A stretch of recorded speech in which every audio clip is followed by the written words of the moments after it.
नमस्कार, मैं हूँ वंदना पांडे और आप ईटीवी भारत को देख रहे हैं। ये ईटीवी भारत का ऑफिस है और रंगोली बनाई गई है। जैसे कि आप जानते हैं, मकर संक्रांति का पर्व है, लोहड़ी का पर्व भी मनाया आपने। और मकर संक्रांति से आप जानते हैं कि एक नई ऊर्जा, नया उत्साह, नया उमंग को लेकर इसे जाना जाता है। और आज मकर संक्रांति को लेकर के हमारे ऑफिस में भी ये रंगोली बनाई गई है। रंगोली को आप जानते हैं, रंगोली का प्रतीक क्यों माना जाता है, रंगोली क्यों बनाई जाती है और फिर मुख्य द्वार पर ही रंगोली क्यों बनाई जाती है।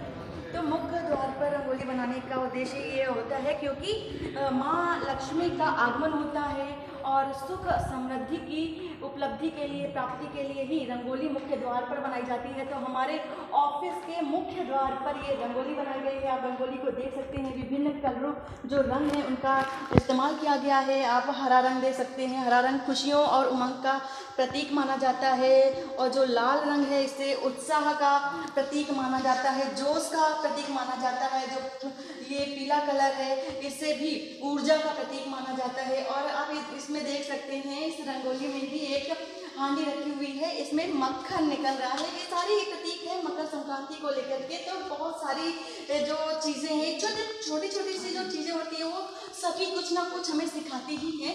तो ये रंगोली जो बनी हुई है बेहद ही खूबसूरत है, कह सकते हैं। और आप ये यहाँ पर भी देखें कि ये हमारे घर के सामने ही सारे पतंग भी लगे हुए हैं। तो आप ये जानते हैं कि पतंग क्यों लगाते हैं? ये भी एक बड़ा सवाल भी उठता है, सभी के जहन में उठता है कि पतंग आखिर क्यों उड़ाई जाती है मकर संक्रांति के दिन। तो कहा जाता है कि भगवान श्री राम ने मकर संक्रांति के दिन ही पतंग उड़ाया था और वह पतंग इंद्रलोक में जाकर रुकी थी।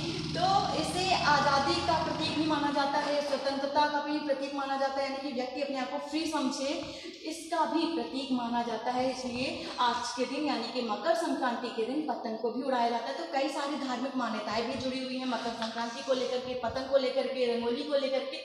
तो कई सारी चीज़ें हैं। और आप जानते हैं कि जब हम पतंग उड़ाते हैं तो हमारा जो मुख होता है तो सीधा सूर्य देव की तरफ होता है, क्योंकि आज ही के दिन सूर्य की नई ऊर्जा जो निकलती है वो हमारे शरीर के लिए बेहद ही लाभकारी होती है। हमारे शरीर में जो विटामिन डी की कमी होती है उसको भी पूरा करती है। ये एक वैज्ञानिक दृष्टिकोण है।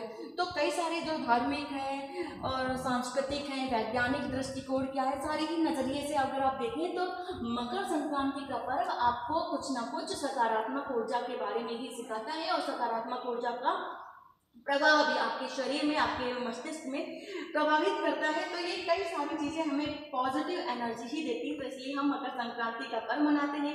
और आज ही के दिन खिचड़ी, जो नई फसल आती है धान की, उससे खिचड़ी बनाते हैं। दान पुण्य का भी बेहद ही महत्व होता है आज के दिन। तो दान पुण्य करने से भी कहते हैं कि हमारे लोग शुद्ध ऐसे कई सारी धार्मिक मान्यताएं हैं मकर संक्रांति को लेकर के। तो आप सभी को मकर संक्रांति की बहुत बहुत शुभकामनाएं। Thank you so much. चाहूंगी ये जो बीच में